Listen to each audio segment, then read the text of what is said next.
트래블데일리 뉴스 쇼.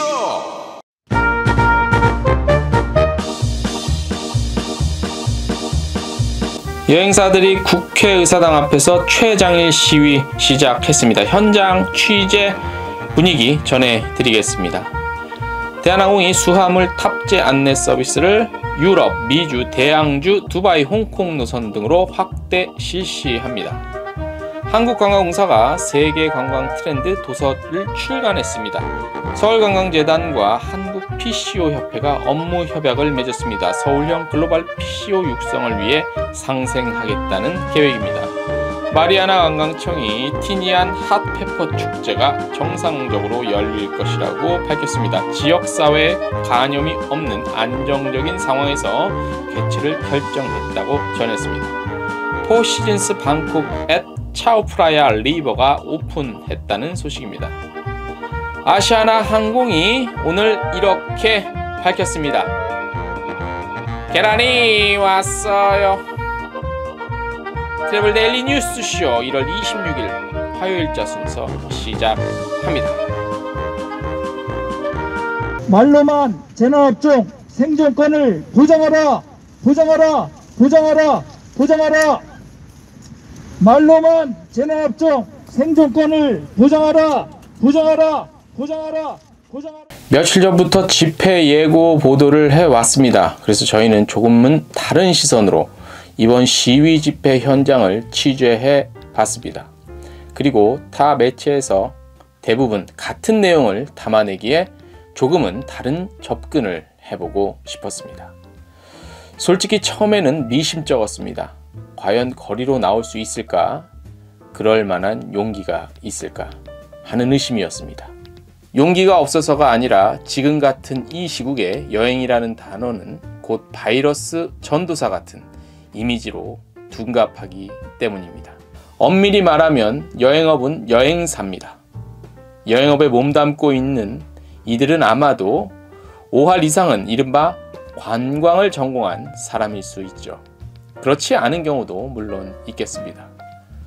50대 이상이라면 학창시절 민주화를 위한 집회와는 거리가 먼 전공자들이겠고 40대 이하라면 나라와 정치 걱정보다는 머릿속엔 항상 지구본이 아른아른 거렸을 것입니다.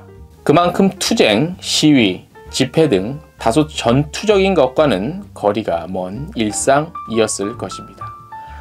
때로는 공정해 보이지 않는 항공사와 대형 여행사와의 거래 관계에서도 그래서 별다른 불만의 목소리도 내지 않고 그냥 그렇게 지내왔을 것입니다. 그 시간들이 쌓이고 쌓여 이제는 통상적인 상식이 되었으며 불공정한 거래 관계임에도 불구하고 그 안에서 자신의 이익을 챙기는 기적과도 같은 묘수를 고안하고 회사를 이끌고 고용을 창출했으며 가정을 이끌어 왔습니다. 어쩌면 한국의 산업 분야에서 가장 순진하고 조용한 여행사 사람들이 거리로 나온 거죠. 전부를 대변할 수는 없지만 냉정하게 구분하자면 여행업의 구조 속에서도 가장 힘이 없는 을 중에 을입니다. 챙겨야 할 직원이 한 명도 없다면 모르겠지만 애매한 숫자만큼 있어서 그놈의 정 때문에 몇 달을 붙들고 있었지만 이마저도 포기한 지 이미 수개월째입니다.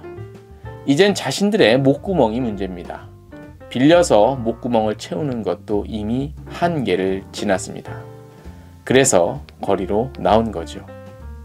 아마도 여행업이 대한민국 땅에 생긴 이후 가장 오랜 시간 시위에 돌입할 태세입니다.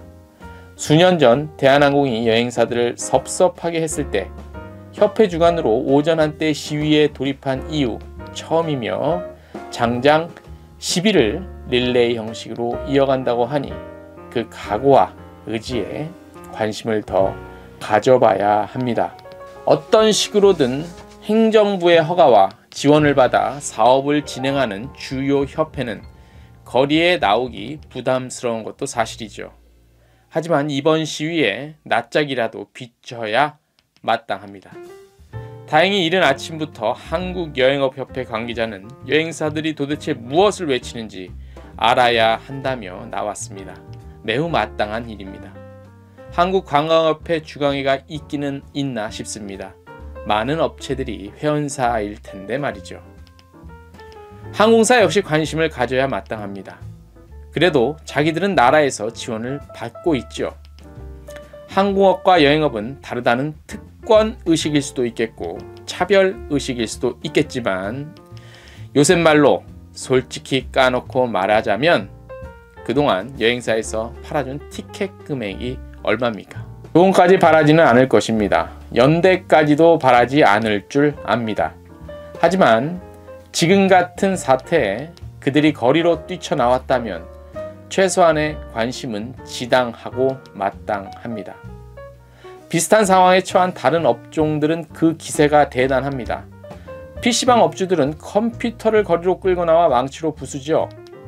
또 다른 업종은 그들이 팔고 있는 또는 수익 창출에 도움을 주는 유형의 물건들을 거리에서 또 부수고 또 태우곤 합니다. 하지만 눈에는 보이지 않는 무형의 상품이죠. 여행이라는 것은 시위에서마저도 대단한 퍼포먼스를 보여줄 수는 없어서 매우 안타깝습니다. 그렇다고 비행기 티켓 들고 나와 찢어버릴 수도 없습니다. 대부분이 또 이 티켓이죠. 그렇다고 비행기를 가지고 나올 수는 더더욱 없습니다. 오로지 가진 것이라고는 피켓 몇 개와 목소리 뿐입니다. 마저도 방역의 문제로 5에서 6개 정도 피켓을 들고 있는 이들은 뭐뭐 하라는 재창조차 할 수 없습니다. 하루에도 집회와 시위가 수십 개 열리는 다이나믹한 코리아에서 주요 언론의 기자들에게 집회 현장 취재는 아마도 자신의 침실보다 고요한 공간일 수도 있겠습니다. 그래서인지 카메라만 켜놓고 시선은 모두 넋이 빠진 듯 다른 곳을 향하고 있었습니다. 그들에게 이름 없는 여행사들의 외침은 평소 같으면 관심 밖의 일이지만 시국이 시국인 만큼 무언가 연결성을 갖고 보도할 찬스임에 분명합니다. 이런 시국이 아니면 언제 그들이 여행사에 이런 관심을 갖겠습니까? 1월 25일부터 시작된 이번 집회는 열흘간 이어집니다. 그들이 외치는 것은 거창한 구호나 감정적인 호소 아닙니다. 오로지 대한민국에서 국가에 세금을 내고 정당하게 일할 수 있었던 것을 알아달라는 것이죠. 그것은 바로 헌법에도 명시되어 있는 권리입니다. 헌법 제23조 4항은 이렇게 나와 있습니다.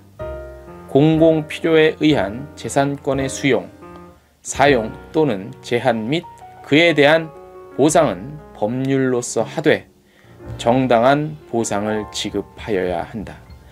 오늘부터 시작된 여행사들의 집회 그리고 시위는 정당한 헌법에 명시되어 있는 이 같은 정당한 보상을 지급하라는 매우 상식적이고 그리고 고요한 외침입니다.